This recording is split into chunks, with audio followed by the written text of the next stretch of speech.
The following is a class on the Bhagavad Gita as it is, chapter number 2, text number 59, given by His Grace, Sriman Sankarsana Prabhu, recorded on October 16th, 2010, in Pune, India.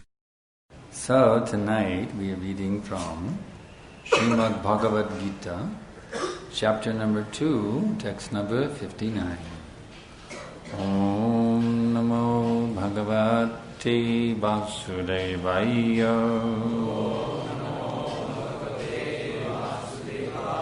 Om Namo Bhagavate Vasudevaya. Om Namo Bhagavate Vasudevaya.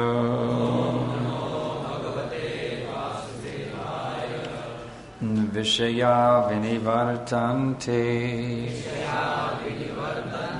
nirāhārasya dehinaḥ rasa-varjaṁ asya paraṁ dṛṣṭvā nivartate viṣayā vinivartante nirāhārasya dehinaḥ rasa-varjaṁ asya paraṁ dṛṣṭvā nivartate. Translation and purport by Srila Prabhupad. Though the embodied soul may be restricted from sense enjoyment, the taste for sense objects remains. But ceasing such engagements by experiencing a higher taste, he is fixed in consciousness. Purport. Unless one is transcendently situated, it is not possible to cease from sense enjoyment. The process of restriction from sense enjoyment by rules and regulations is something like restricting a diseased person from certain types of eatables. The patient, however, neither likes such restrictions nor loses his taste for eatables. Similarly, sense restriction by some spiritual process like Ashtanga Yoga in the matter of yam, niyam, asana, pranayama, pratyahara, dharana, dhyana, etc. is recommended for less intelligent persons who have no better knowledge. But one who has tasted the beauty of the Supreme Lord Krishna in the course of his advancement in Krishna consciousness no longer has a taste for dead material things. And therefore, restrictions are there for the less intelligent neophytes in the spiritual advancement of life. But such restrictions are only good until one actually has a taste for Krishna consciousness. When one is actually Krishna conscious, he automatically loses his taste for pale things.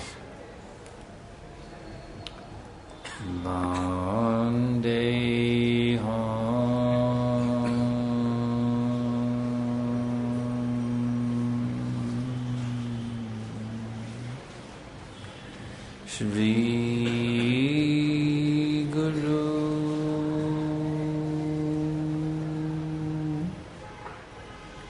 Shri Jata Balakamalam Shri Guru Vaishnavamscha Shri Rupa Sagrajatam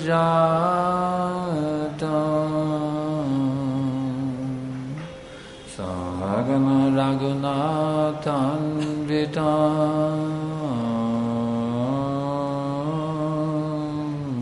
Tam Sajivam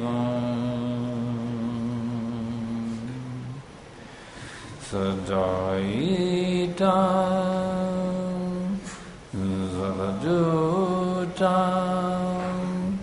Parijana Saitam Krishna Chaitanya Devam Shri Radha Krishna Padam Sagana Lalita Shri Viṣayā.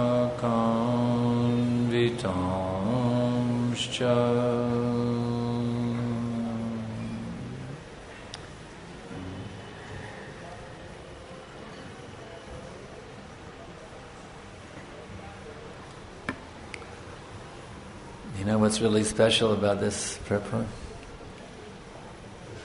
Tasting the beauty of the Supreme Lord Krishna. You ever think about Krishna consciousness like that? I would like to taste the beauty of Krishna. You ever thought of it like that? That's what Krishna consciousness means. It means to taste the beauty of Krishna. We don't normally talk about tasting beauty, do we? Tasting is something you put in your mouth, generally. Has anyone ever thought about eating beauty? It's not the normal way we speak. So this is very poetic. You see what Prabhupada has said is a very, very poetic thing. To taste the beauty of Krishna. And then what else does Prabhupada say? When one has that taste, you see, and he loses his taste for pale things. So, what is pale? Those things that are not Krishna conscious, they are pale. You see. They may appear to be very tasty things from the material point of view. That taste is called tamasic taste, rajasic taste, sattvic taste. But when one comes to this platform to taste Krishna, that is the transcendental platform. So the question then is, for the sadhaka, how do I get that taste for Krishna? How can I taste the beauty of Krishna? Now I am running mad like a dog after so many material tastes, eating, sleeping, mating and defending, trying to squeeze some pleasure out of this bag called the material body, but how do I get this taste for the beauty of Krishna? This is the question asked by the intelligent person. In other words, you don't become intelligent simply by going after an engineering degree.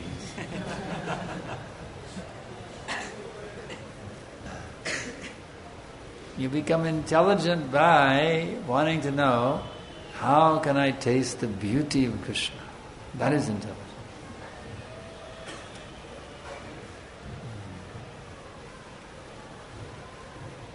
So then, how do we taste it? How do we get that taste? It's described in this sloka.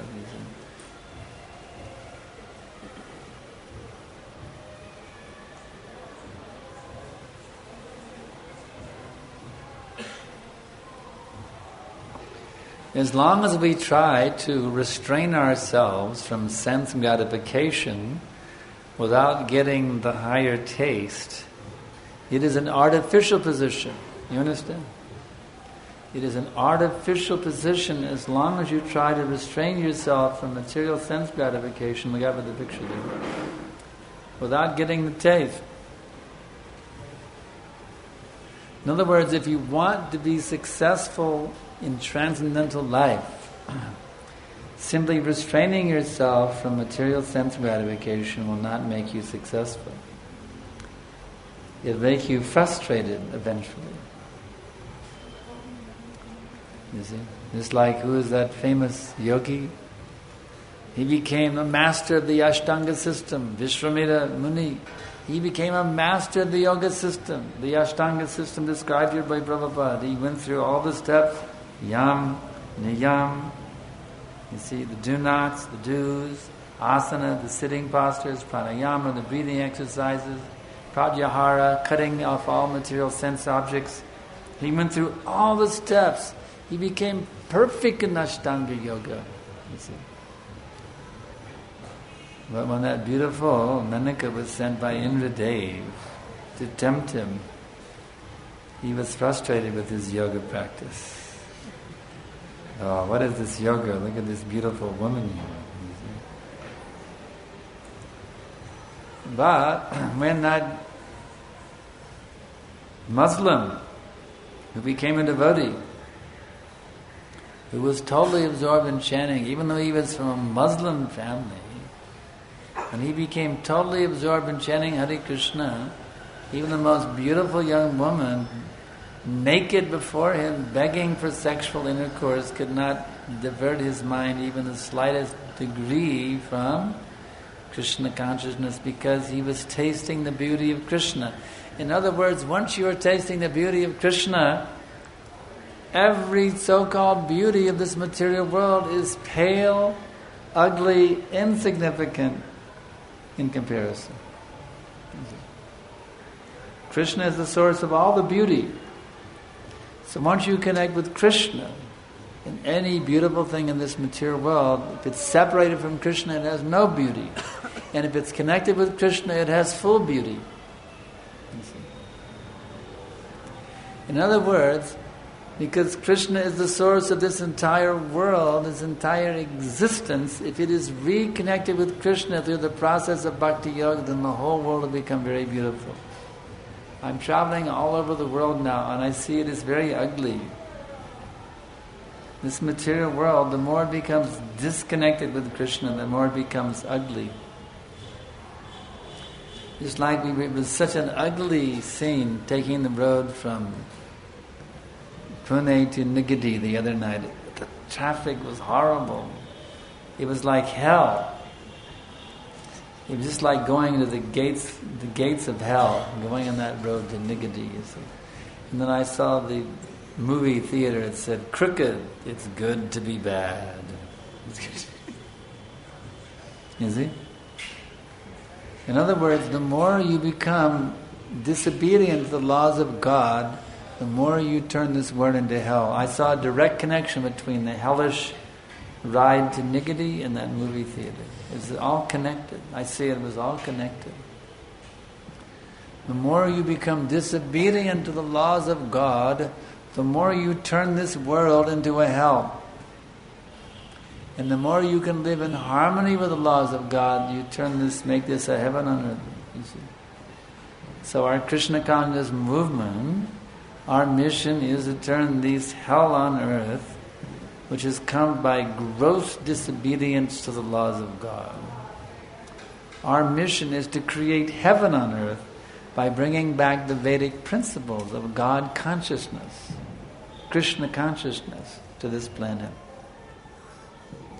So this is the most important mission for the elevation, the re-spiritualization, the liberation of the human society.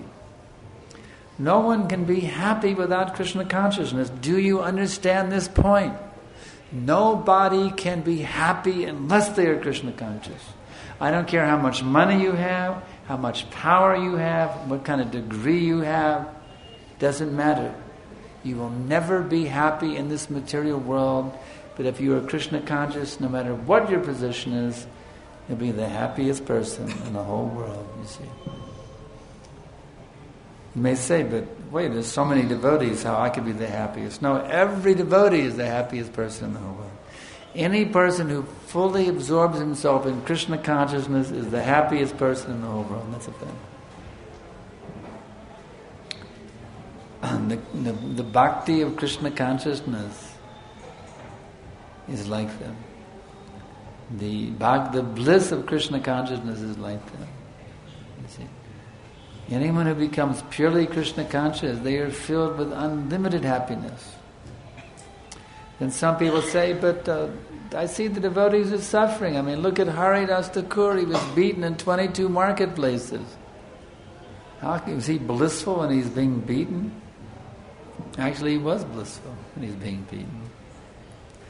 A devotee is completely transcendental to all the miseries of material existence, even in the most hellish, nightmarish conditions, because he has completely detached himself from his material body. He's simply using it as an instrument to serve Krishna. He does not identify with it. He's simply fully absorbed in bhakti ras. Because of this consciousness, which is totally transcendental to the material existence, totally transcendental to the material body, totally transcendental to the three modes of material nature, no matter what position he is in this material world, he is ecstatic. Brahma bhutta prasannatma nasodshati nakangshati samaksarveshu bhuteshu mad bhaktim labate param. One who is thus transcendently situated at once comes to the level of Brahman and becomes absolutely ecstatic. He doesn't lament over anything. He's not hankering after anything. He's equally disposed towards all living entities. And Krishna says, in that state, he attains pure devotional service unto me. So we're not talking about the state of Maharashtra here. We're talking about the state of Brahmabhuta. So we're inviting you all to move within your heart from the state, this is Maharashtra state, right? To move from the state of Maharashtra to the state of Brahmabhuta. If you were asking you all to relocate from Maharashtra to Brahmabhuta, because if you relocate to the state of Brahmabhuta, it's just next door to Goloka Vrindavan. If you're not qualified for Golok, then at least qualify yourself for Brahmabhuta, because it's next door to Golok. It's just across the border into Golok, you see. And Krishna says, actually, if you come to Brahmabhuta, from that state you will attain pure bhakti. It's guaranteed by Krishna. So try to understand, what is this Brahmabhuta state, you see. Do you see everyone is Krishna's part and parcel, therefore you love everyone? You see everything as the arrangement of Krishna, therefore you're never in anxiety in any circumstance of so-called gain or loss in this material world? You see? You see the hand of Krishna within everything. And in that state, you're completely happy because there's nothing to be worried about anymore, because Krishna is controlling everything. You see, he's controlling absolutely everything at every second. And all you have to do is connect with him through chanting his names. Hare Krishna, Krishna Krishna, Hare Hare, Hare Ram, Ram Hare. So in this way, if one can understand who he is, where he has come from, what is his purpose for existence, then he will achieve the supreme perfection of regaining his svarup upon leaving his material body. Punarjanmana vidyate, he will not take birth again in this material world. He will enter into his eternal relationship with Krishna in that wondrous, mellifluous spiritual sky. In case you don't know the definition of mellifluous, it means flowing with sweetness. Or for devotees, it means oozing or emanating unlimited oceans of nectar. The karmic definition is flowing with sweetness, but we know what flowing with sweetness means. But Krishna consciousness means emanating unlimited oceans of transcendental bliss. So this is the real meaning of, this is the higher understanding of the English word mellifluous. So if we take to this process, this mellifluous process, Krishna consciousness, which is emanating unlimited oceans of transcendental bliss at every minute, then we will be the happiest people, even happier than a non-devotee Brahma. who controls the whole universe. In other words, when you become purely Krishna conscious, you're more wealthy than anybody in the whole material world. You see? Why? Because you possess that person who owns everything. Brahmbhoktaram jagatapasam sarvalokasam maheshvaram suhridam sarvabhutanam gyattvamam shantamritchati. Krishna says, I am the enjoyer of everything, I am the owner of everything, I am the best friend of everyone, and only those who know this can actually achieve peace. So, if you can simply know Krishna, you can become fully absorbed in Krishna consciousness, then that person who owns, controls, enjoys everything, that person becomes your personal property, and in that condition you can never be short of anything. Never short of anything. As guaranteed by Krishna in chapter 9, text number 22 of the Bhagavad Gita. So while you're engaged in your material studies, see that as an opportunity of the Lord to become more expert in engaging matter in the service of Krishna. Krishna explains, or actually not Krishna, I don't know who's speaking, but in the Sri Upanishad, as edited by Srila Vyasadeva, it is explained, vidyam cha vidyam yastad vedo biyam saha. One who can cultivate transcendental knowledge and mundane knowledge side by side can alone achieve the blessings of immortality. So now in the university, the viṣayā, the avidyalaya, you're cultivating mundane knowledge. And that's all right. You cultivate that vidyam shavidyam yastad vedo viyam saha. You cultivate the mundane knowledge and the transcendental knowledge side by side. You connect that mundane knowledge with the service of Krishna. And in that way, you become perfect in spiritual life. Arjuna also had mundane knowledge. What was his mundane knowledge? How to fight the battle. You see, Kshatriya, that is military art. That is mundane. Krishna, he wanted to give up his mundane educational skills and just go away from it. Krishna said, no, you take that mundane education of warrior and engage it in my service. So you cultivate the mundane education, that's all right.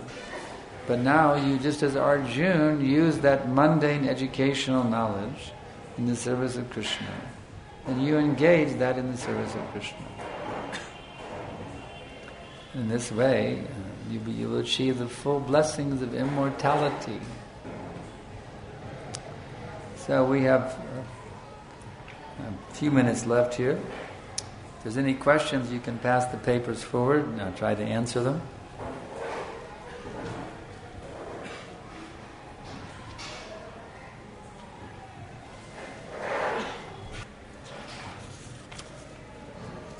Okay, here's the first one.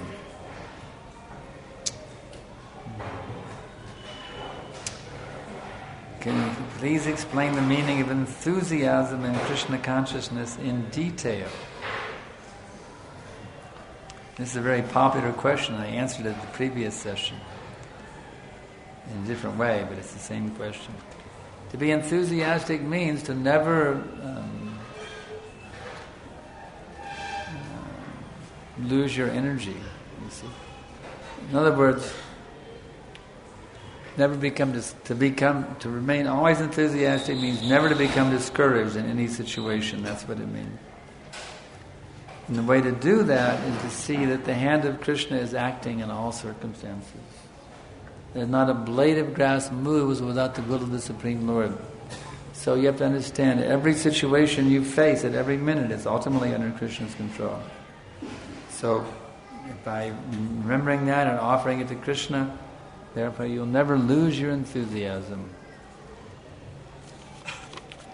Okay, I am a student. Would you please explain the practical tips, principles that should be followed by balancing my academic studies and my spiritual life? Yes, chant 16 rounds every morning before you begin your academic activities. And then you will be surcharged with bhakti throughout the entire day. One of our members of ISKCON in Toronto, she was studying in the graduate school, very intense graduate school in Toronto. And she was also an ISKCON girl, chanting 16 rounds every day. But she was feeling really, really overburdened with all the papers, the assignments, the exams, the lectures. It was just like too much. She came home and she had all these assignments to do, and it was just late night. What should I do? Should I chant my rounds? Should I do the papers? She didn't know what to do. Then she thought, well, let me put Krishna first. Let me get my rounds done. And as soon as she did that, she immediately, I'm studying this subject matter for Krishna. I'm writing this paper for Krishna. I'm studying for this exam for Krishna. So if you will do your rounds first, you will do 16 rounds first thing, is your first business, then everything will fit. All your academic activities, you just connect them with Krishna, that's all. But if you do the academic activities first without Krishna consciousness, then you're going to be a mess. Like psychological basket cakes, like Arjuna on the battlefield, wanting to drop your bow. I can't handle this, I'm dropping out. You see? So chant Hare Krishna, that's your first business. And then everything will make sense. It'll all fit together very nicely. Go to bed early, get up early, chant your rounds, and study in the early morning. It's the best time for studying. Can you share any special moment with Prabhupada?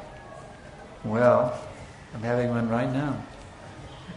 Prabhupada so kindly has given me this opportunity to speak to all of you. So I'm sharing a very special moment with Srila Prabhupada right now, actually.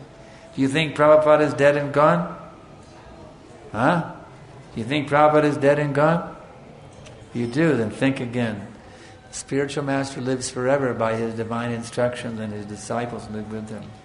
So I'm living with Prabhupada at every minute because I'm holding to his instructions to chant, read and preach as much as possible for making a revolution on this planet. So this is a special moment with Prabhupada right now. I'm loving it. I'm really loving it. Okay. In the Gita, the Lord instructs not to worship. That's funny. He meant to say demigods, but he has misspelled it as dummy gods. I like that.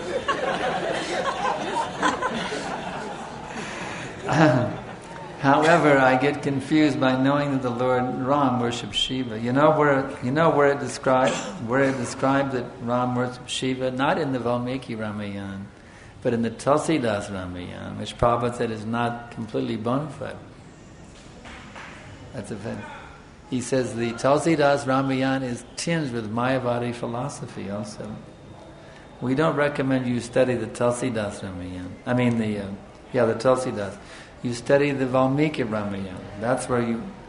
But even if Lord Ram did worship Lord Shiva, we know from the Srimad Bhagavatam that Krishna worshipped Sudama Brahman in Dwarka. Krishna can worship his devotee. There's nothing wrong.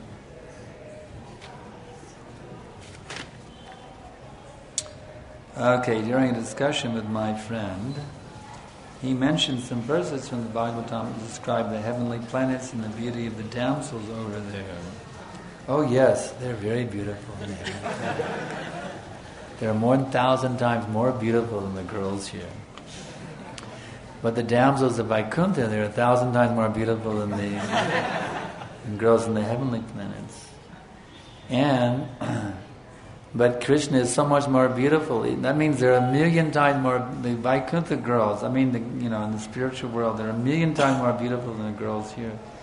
But even though the girls are so beautiful, and the men are also so handsome for the girls, you see, no one is carried away by that beauty.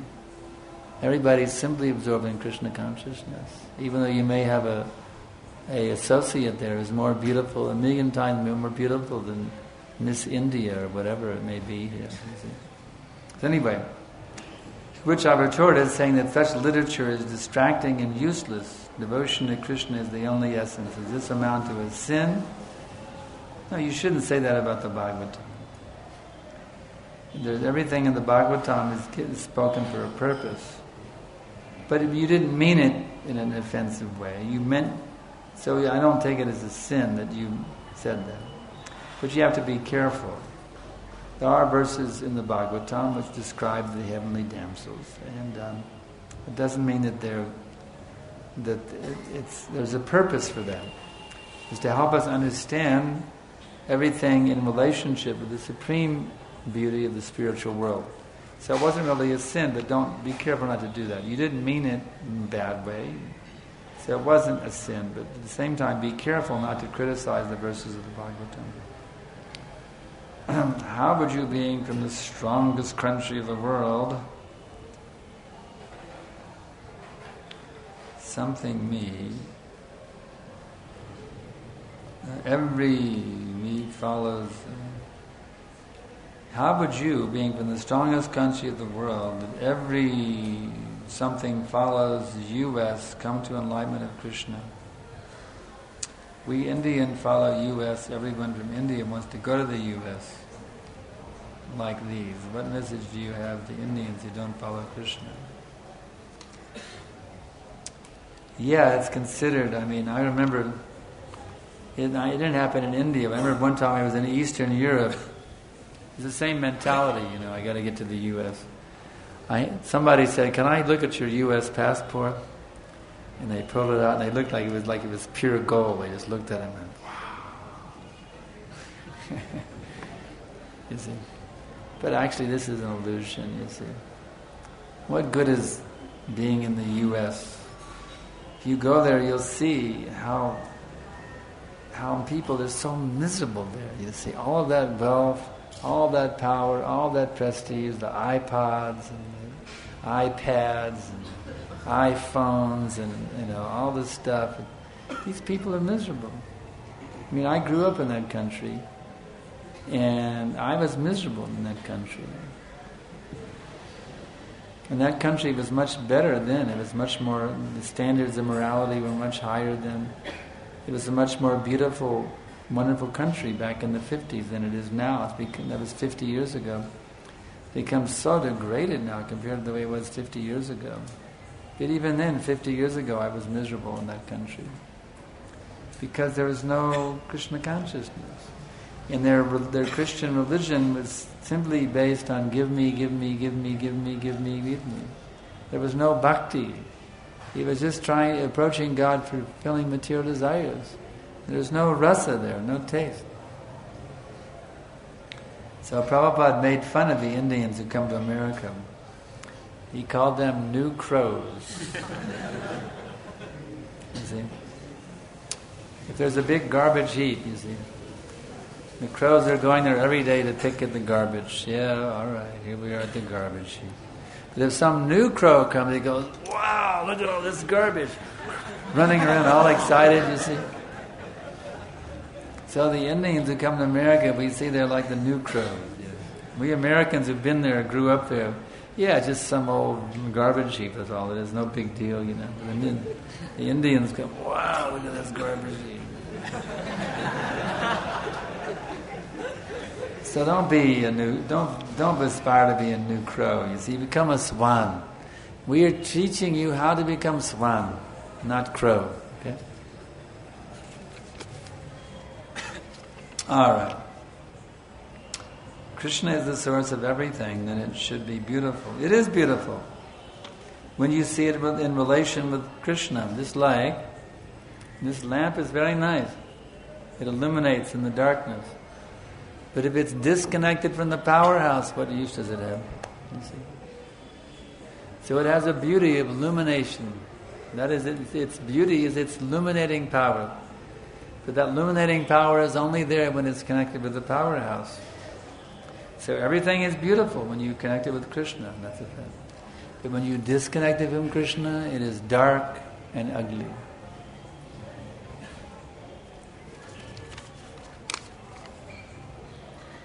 share with again, the same question. Share one of your most memorable and important moments with Srila Prabhupada. I just did. A few minutes ago I told you, and now the same question again. Actually,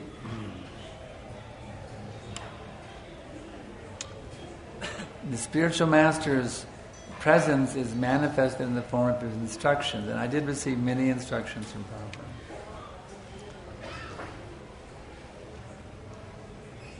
He gave me advice on how to become a powerful preacher. And I take that as very important advice. Previously I had been a songwriter, a musician. And I attracted many people by my music. They loved my music, they applauded, they got all excited by my music. And I could see that, well, in this way, by becoming appreciative, they liked the music, they liked the lyrics, they were going with the music. And I could see that this was a way that I could spread Krishna consciousness, you see. By becoming an influential propagator of ideas. So I had some idea that I asked Prabhupada, can I aspire like that? To become an influential propagator of ideas in this way.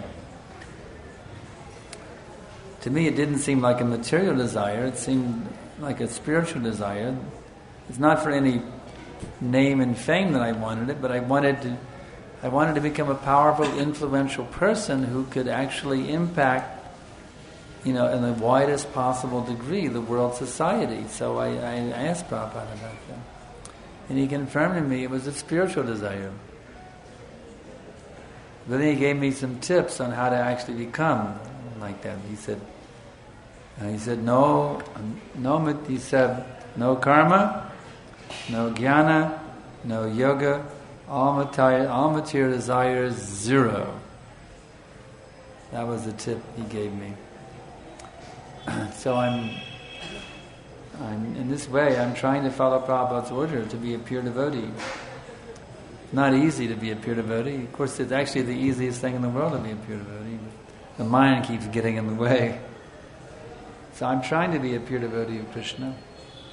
Begging for Prabhupada's mercy, I can do that. For me, these instructions of Prabhupada are the most important thing because I hear them, they reverberate in my heart. Prabhupada was telling me to become a pure devotee, completely free from all material desires. In this way, I can become a powerful propagator of Krishna consciousness movement to save the poor souls of this world who are drowning in ignorance. So, in this way, Prabhupada's orders and instructions that he gave me, that is more important than just, seeing him walking down the sidewalk or something, which was also very nice. But the instructions are the more powerful than the physical presence. It is stated that the Guru is manifest in two ways. There's the Vani manifestation and the Vapu. The Vapu means his physical presence. Like the time I had some exchange with Prabhupada in front of a Los Angeles temple. That's very nice. But the instructions he gave me, that's more powerful. When you think about what Prabhupada explains from his association with Srila Bhaktisiddhanta Saraswati, does he say, well, I was walking one day in front of the temple and Bhaktisiddhanta looked at me in a very wonderful way? Does he ever say anything like that? No, he says, he gives the instructions he received from Bhaktisiddhanta. You see? So my prime meditation is on the instructions I received from Prabhupada, not that, the way we had some interchange from the LA temple or what he said, No, the orders he gave me, those are the important things.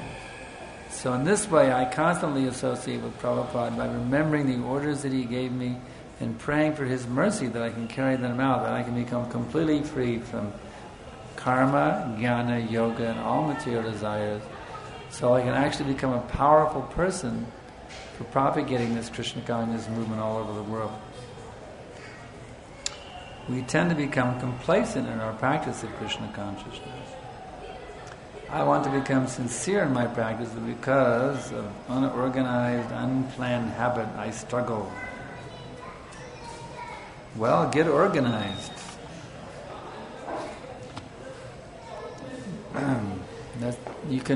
Here's an easy way to get organized. You have a little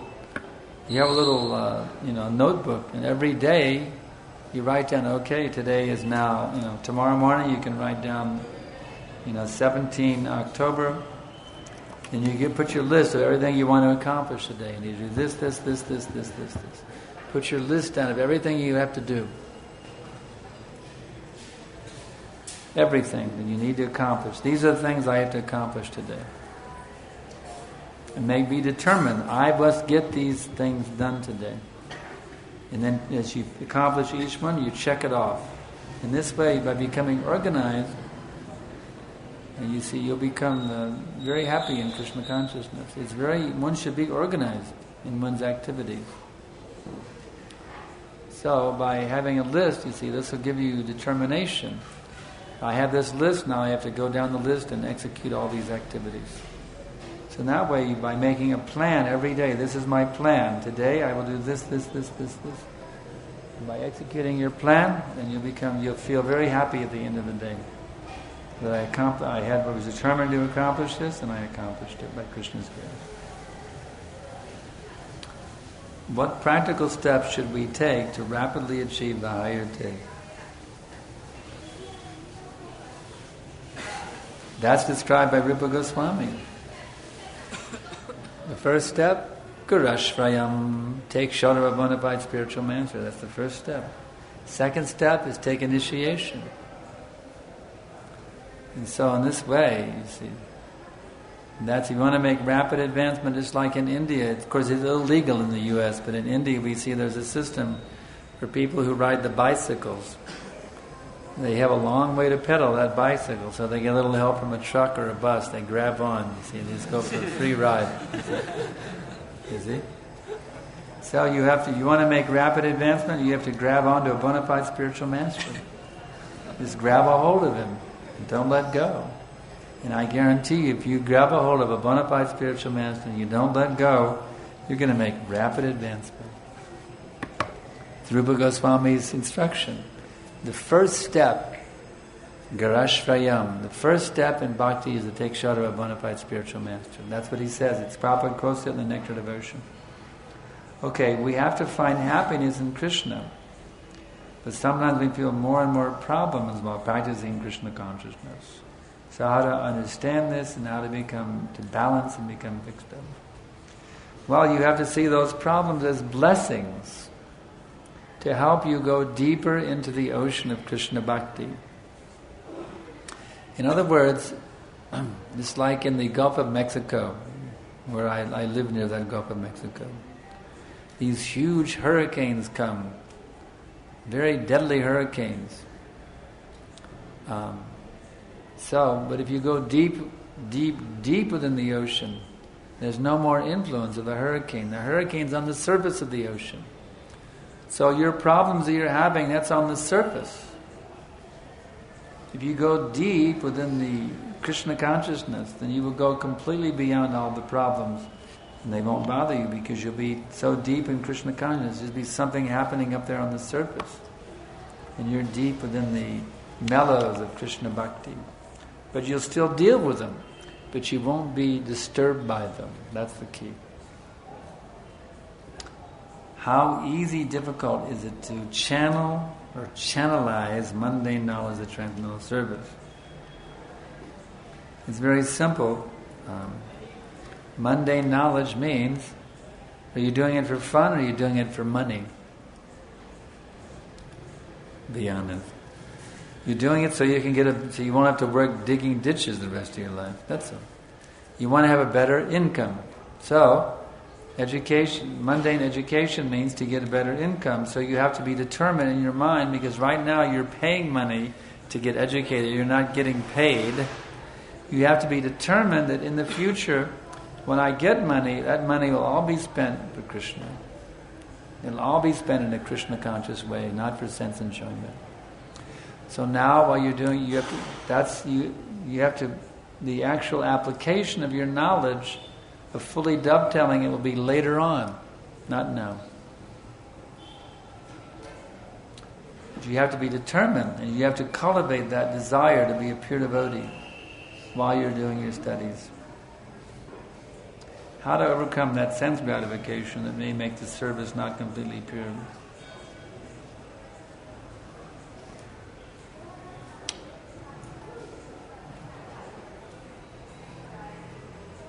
You have to understand that to whatever extent your devotional service is tainted by sense gratification, you are going to be miserable. Do you want to be miserable? No. So it's a matter of intelligence. Why should I hang on to sense gratification, which is the very source of misery? Let me kick that rascal out of my heart and become a pure devotee as soon as possible. Okay. How did you come to Krishna consciousness? 20 minutes? Well, I don't have time to tell that one. But yeah, I can give you a little thumbnail sketch. And what inspired you to continue this life? That's another question. Well, I came to Krishna consciousness because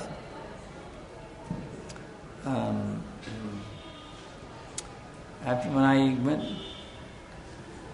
my father always told me, he said, "Son, your college days will be the happiest days of your life." So I believed him, and just prepared myself for my future happiness by studying well, getting good grades in high school, and doing well in high school, exceeding academically.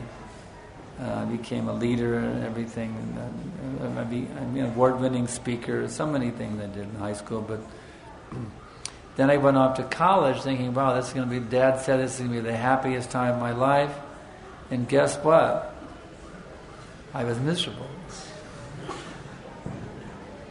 And going to college meant you move out of the house. And now I lived with my family the whole life. In America, when you go to college, that's it. Now you're on your own. You don't live at home anymore. And if you do, you have to pay rent. It was, that was the American way, at least in our family. So now you're kicked out of the nest. You go to college, you get your training, and you're on your own. And I wasn't very happy. I was pretty miserable. And I was thinking, this is the happiest time of my life, and what my life will be like, you see. And I was thinking, what's the use of, here I am working hard to make good grades, to get a good job, to get a good wife, to get a good house, to get some good kids and a good car, to get a good grave. A nice grave, you see. Didn't make sense. What's the purpose of all this? It didn't make sense to me. It did not make sense. And I wanted to know, what is the purpose of my life? And there was no professor, no book, no course, nothing in that college that could teach me what is my purpose of existence. So I had to look elsewhere, and I finally found it. It took me years of searching. I began my search in the spring of this fall, of 1965, which is the same time that Prabhupada set foot on America. That's when I became keenly interested to know who I am and what is my purpose of life. The same time that Prabhupada arrived in America. But it took me all the way until the spring of 71, which is 72, 6.5 years? 5.5 years, Took me 5.5 years to finally come to Krishna consciousness. And those were tough years. They were very tough years. I had to make a lot of heavy-duty choices. A lot of painful decisions I had to make for the sake of becoming self-realized. And I made those sacrifices. I made them, even though it was difficult. It wasn't easy. I made them because I knew that just, becoming materially successful was not going to do it for me.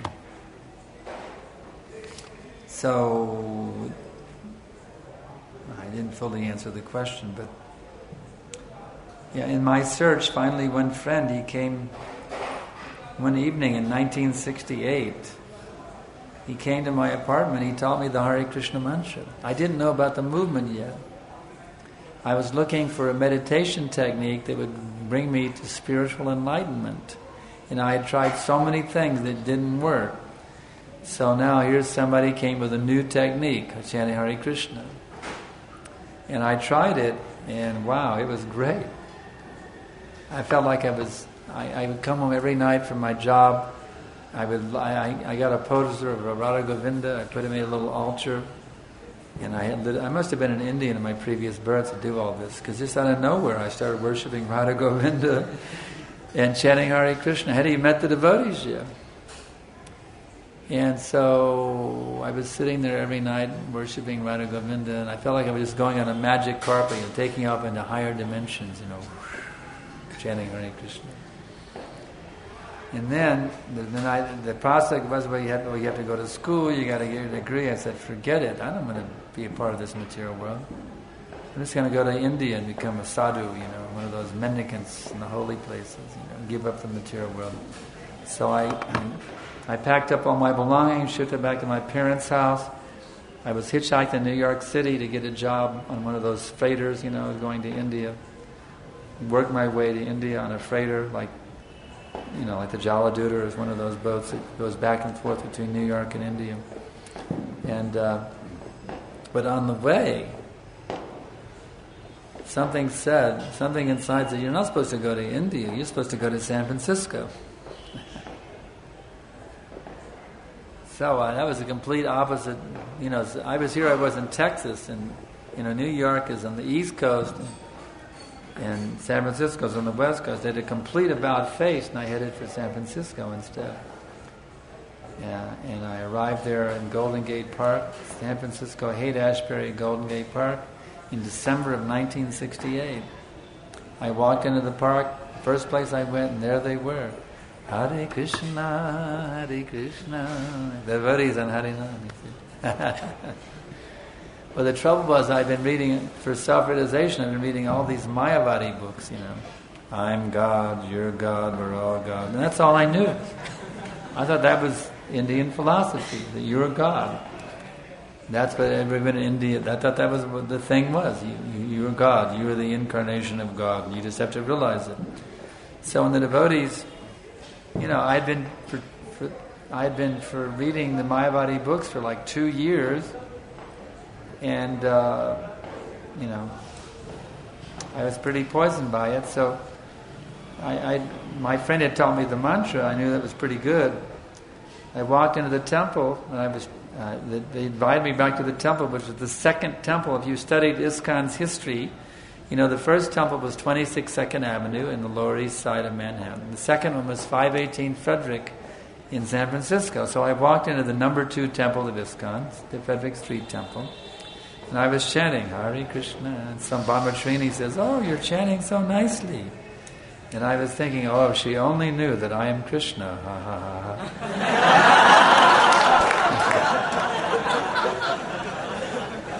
So I was I wasn't quite ready to surrender yet, you can understand. It took me a few years of having Maya's kicks to bring me to my knees, to understanding I'm not really God, and I have to surrender to the Lord. So when I came to that point, I came to that point in the spring of 1971. I was back in Austin, Texas. And when that happened, when I came to that point, I was begging the Lord, please reveal to me how I can be your perfect servant. I knew I wasn't God now. I knew I just had to surrender to God.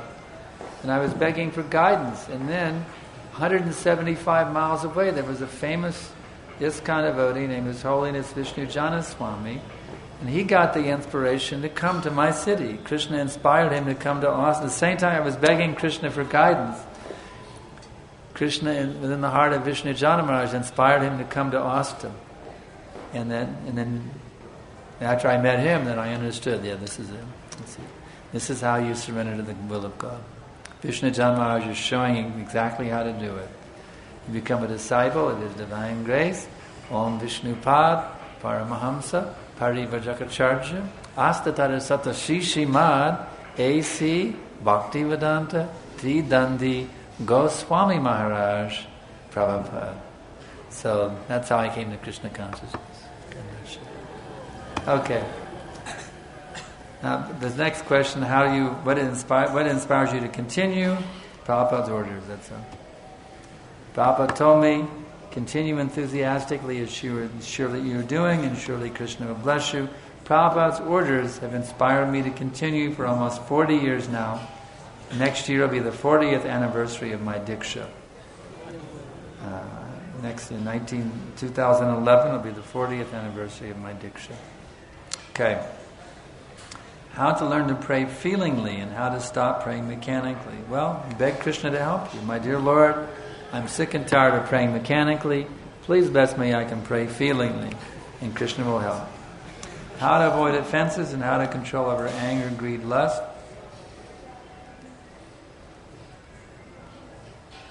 You got to purify them. Become angry at the demons who are misguiding this planet right now. Become greedy to make the whole world Krishna conscious. You see, use these. Become lusty to offer the whole world to Krishna. I want everything for Krishna. In this way, purify those by offering them to Krishna. Please explain to me what is Brahma Bhuta. Brahma Bhuta is the stage just prior to. It's the mode of goodness. Actually, you become fully situated in goodness. That is the Brahma Bhuta stage. You're on the verge of entering into bhakti. You're not quite there yet, but you're getting there. You have the knowledge of bhakti. You're seeing everything in relation to the knowledge of bhakti. You're doing everything you can to be fully absorbed in bhakti, and because of that, you become pretty blissful. And from there, you go on to becoming a pure devotee. As described in Bhagavad. If you want to know more, go to Bhagavad Gita. Chapter number, what is that verse? Not 11, it's chapter 18, verse 54. You can study about it there and more. 1854. How to become consistent in the practice of Krishna consciousness. I generally decide to do some activity daily, but after some time I forget it. Please suggest. Well, you need writing down somewhere what you want to accomplish and if you can't, writing it down can help you. You have your monthly planner or your daily planner. This is what I want to accomplish, and you put it in writing, you post it somewhere, you put it in your notebook, you have something. But then you put it in writing. This is what I'm committing myself to, put it in writing so you can see it again and again. That can help. We are getting a sort of happiness or bliss for some time.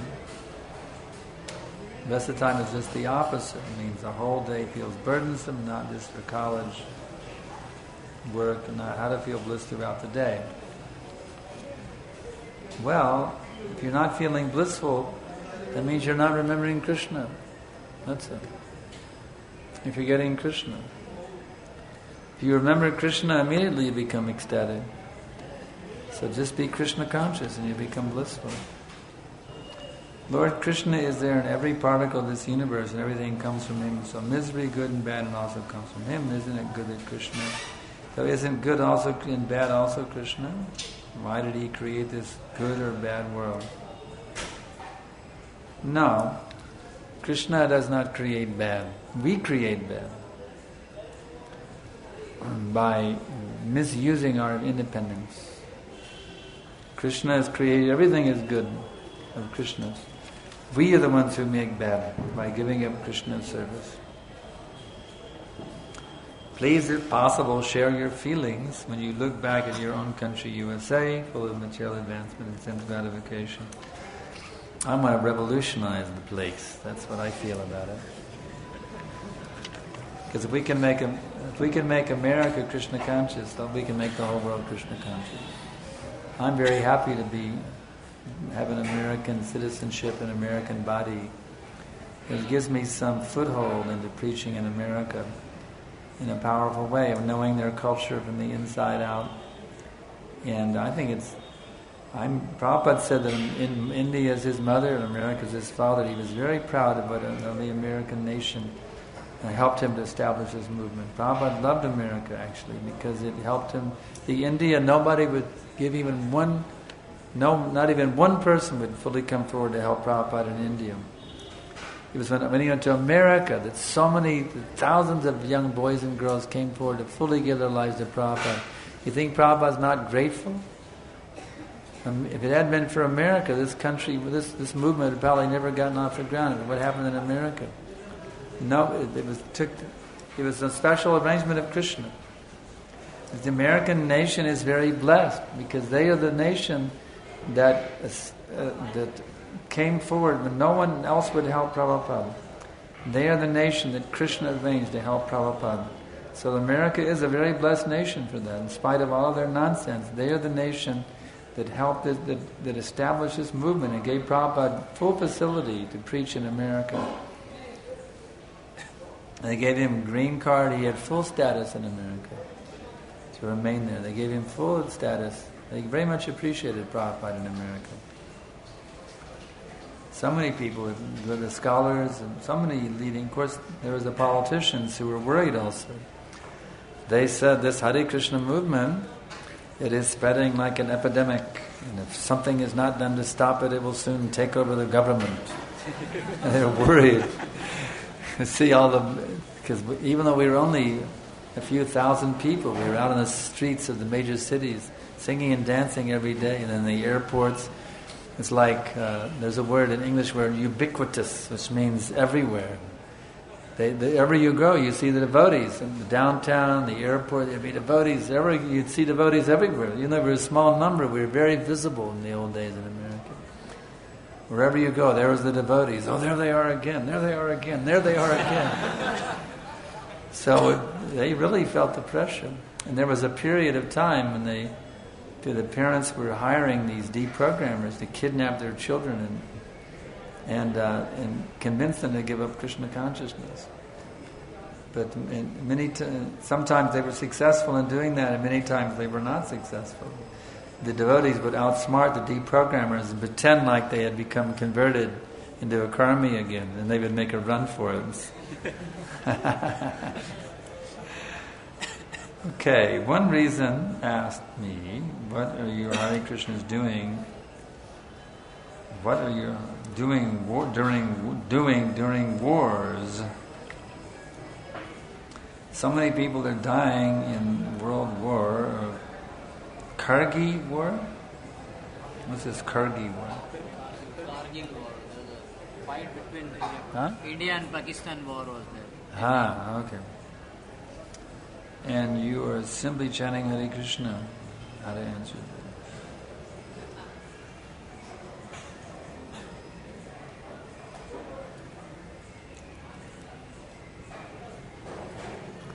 We are not against war, actually. How can we be against war? The Bhagavad-gītā is spoken on the battlefield. Not against war. If the war is for Krishna, we are in favor of such a war.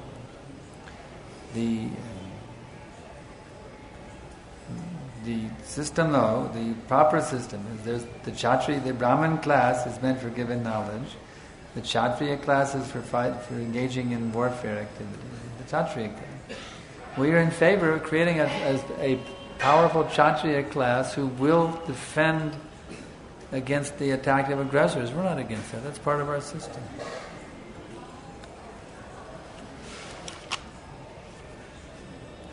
Many times one gets attracted by sense gratification inside Krishna consciousness, like out in the prashadam, it becomes difficult to control the mind at that time.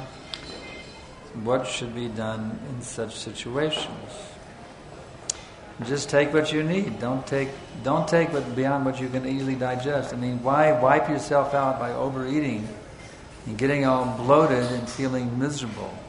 Doesn't make sense. Take what you need. Everyone knows what they can handle. It's not that somebody has to tell you, you're not allowed to take that. But you know what you can handle. You know what's going to be beyond what's going to help your Krishna consciousness. It's not wrong to enjoy a sweet every now and then. Prabhupada said a sweet every now and then. It's not wrong. The thing is to be balanced. I mean, I remember devotees sometimes are so unbalanced, they're fanatical. I was one time at a rasa-varjaṁ festival. I was standing there with a sweet, getting ready to eat the sweet. I was a brahmachari at the time. One brahmachari came up to me and he said, "Stop! That's a dhoti whitener." In other words, you'll get married. If you eat that sweet, you're going to fall down from brahmachari ashram. You're going to be wearing a white dhoti as a householder if you eat that sweet. Can you imagine what a fanatic he was? I went and ate the sweet, and I remained brahmachari for many, many years. I was a brahmachari for 14 years. And he got married right after that. So, I mean, don't be fanatical about it. You can enjoy prasadam, you can enjoy your prasadam, but at the same time, don't make yourself sick. Don't just eat so much you have to just go sleep for 15 hours. You know what I mean? Be balanced about it. Enjoy your prasadam, but at the same time, understand if you eat too much, you're not going to feel happy either. You become miserable. So, you said that one should see the hand of Krishna behind everything. But many times we are at fault. And we tend to see, no, don't see Krishna's hand, but no, not your own, not your faults. See, that's when I'm not allowing myself to be in the hand of Krishna. I'm trying to jump out of Krishna's hand. That's when I make the mistakes. So anyway, our time has run out. I don't know what to say because there's so many questions here and you all are so wonderful. We have to end it though because time is there. If you wish, you can continue to 15 Huh? minutes. If you wish, you can continue for 15 more minutes. No, I can't. I have to balance. I have to get up early in the morning. See, I have to balance my sadhana. So everything is very nicely done. Actually, I have to do a little deity worship right now. A little deity seva I have to do for Sri Sri Radha Damodar. But at least I have to do a quick wrap up here. So, I'm very happy to see so many bright faces, so many sincere devotees, people who are sincere souls taking the path of Krishna consciousness. This gives me great happiness and joy because in the beginning, Prabhupada had the American disciples here. No Indians, hardly any Indians wanted to join our movement. Prabhupada was speaking to some of the young Indian boys at that time, I remember. And he said that he was trying to convince them to join, you see. He said that actually this whole world is being managed by rogues and demons. He said you should make your life successful and take the management.